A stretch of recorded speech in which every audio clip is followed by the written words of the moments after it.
हाय dear student, एग्रीनेक YouTube channel में आप लोग का स्वागत है। डियर स्टूडेंट, पिछली क्लास में हम लोग मैकेनिज्म ऑफ सेक्स डिटर्मिनेशन यानी कि लिंग निर्धारण की क्रियाविधि के बारे में स्टडी कर रहे थे। तो जो मैकेनिज्म ऑफ सेक्स डिटर्मिनेशन था वह 3 प्रकार का था। पहला था क्रोमोसोमल सेक्स डिटर्मिनेशन, उसके बाद दूसरा था मोनोजेनिक सेक्स डिटर्मिनेशन और तीसरा था इन्वायरमेंटल सेक्स डिटर्मिनेशन। हम लोग क्रोमोसोमल सेक्स डिटर्मिनेशन पढ़ चुके थे। क्रोमोसोमल सेक्स डिटर्मिनेशन जो है यह 3 प्रकार का होता है। पहला है सेक्स डिटर्मिनेशन बाय एलोसोम या जिसको एलोसोमल सेक्स डिटर्मिनेशन भी कहते हैं। दूसरा है diploid haploid system of sex determination और तीसरा था जेनिक बैलेंस सिस्टम जिसको जेनिक बैलेंस थियरी भी हम लोग कहते हैं।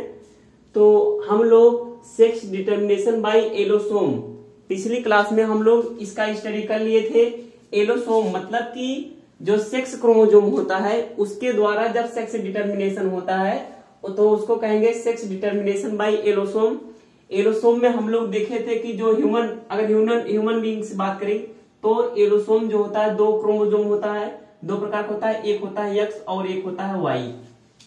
जब यक्स के साथ फ्यूज होकर के फर्टिलाइजेशन करता है तो वहां पर बनेगा यक्स जो होगा फीमेल, और अगर यक्स वाई के साथ फर्टिलाइज करता है तो वहां पर यक्स वाई होगा और यह होगा मेल। यानी कि हम लोग सेक्स क्रोमोसोम को या एलोसोम क्रोमोसोम को देख करके यह निर्धारण करते थे इसमें कि यह मेल है या फीमेल है, यानी कि उसके लिंग का या किसी भी इंडिविजुअल के लिंग का जो है निर्धारण हम लोग उसके एलोसोम क्रोमोसोम या सेक्स क्रोमोसोम को देख करके निर्धारण करते हैं।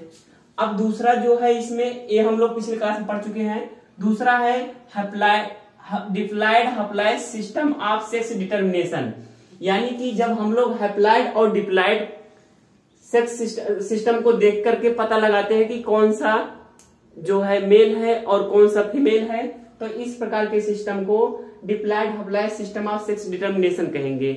यानी कि जब देखिए जो हनी बी होता है, in honey bee the female have diploid chromosomes and drones और मेल्स हैव हैप्लॉयड क्रोमोसोम्स। यानी कि अगर हम लोग हनी बी यानी मधुमक्खी की बात करें, या है हनी बी, अगर हम लोग हनी बी की बात करें तो इसमें जो फीमेल होता है वह डिप्लॉयड क्रोमोसोम होता है। यानी कि जितने भी फीमेल इंडिविजुअल होंगे हनी बी में वो कैसे होंगे, डिप्लॉयड होंगे, जिसमें क्रोमोसोम की संख्या 2n = 32 होता है। और जो ड्रोन होते हैं या मेल्स जो इंडिविजुअल होते हैं उसमें जो होता है n = 16 क्रोमोसोम होता है और वो कैसे होते हैं, हैप्लॉयड। यानी कि जो फीमेल है या डिप्लॉयड है और मेल है जो या हैप्लॉयड है।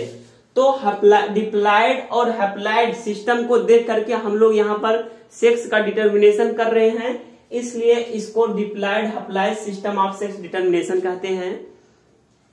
और तीसरा है जो इसमें है जेनिक बैलेंस सिस्टम। तो देखिए जो फीमेल होती है, इसमें हनी बी में जो फीमेल होता है उसमें फीमेल में क्वीन भी होती है और वर्कर्स भी होते हैं। क्वीन जो होती है फर्टिलाइज होती है और जो वर्कर्स होते हैं एस्ट्राइल होते हैं।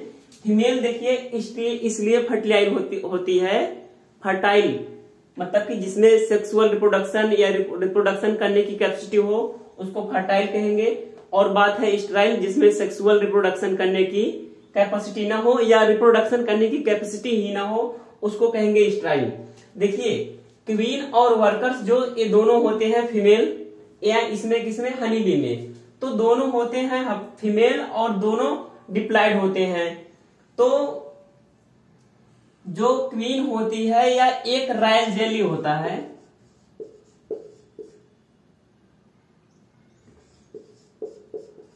फीमेल जो होती है इसमें रॉयल जेली का सेवन करते हैं और इसलिए ये फर्टाइल हो जाते हैं।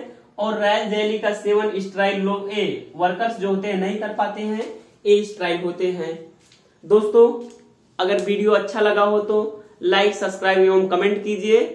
और जिसको बीएससी एजी से रिलेटेड किसी भी सब्जेक्ट में कोई प्रॉब्लम हो या किसी से भी सब्जेक्ट से रिलेटेड कंफ्यूजन हो तो आप लोग कमेंट बॉक्स में कमेंट कीजिए।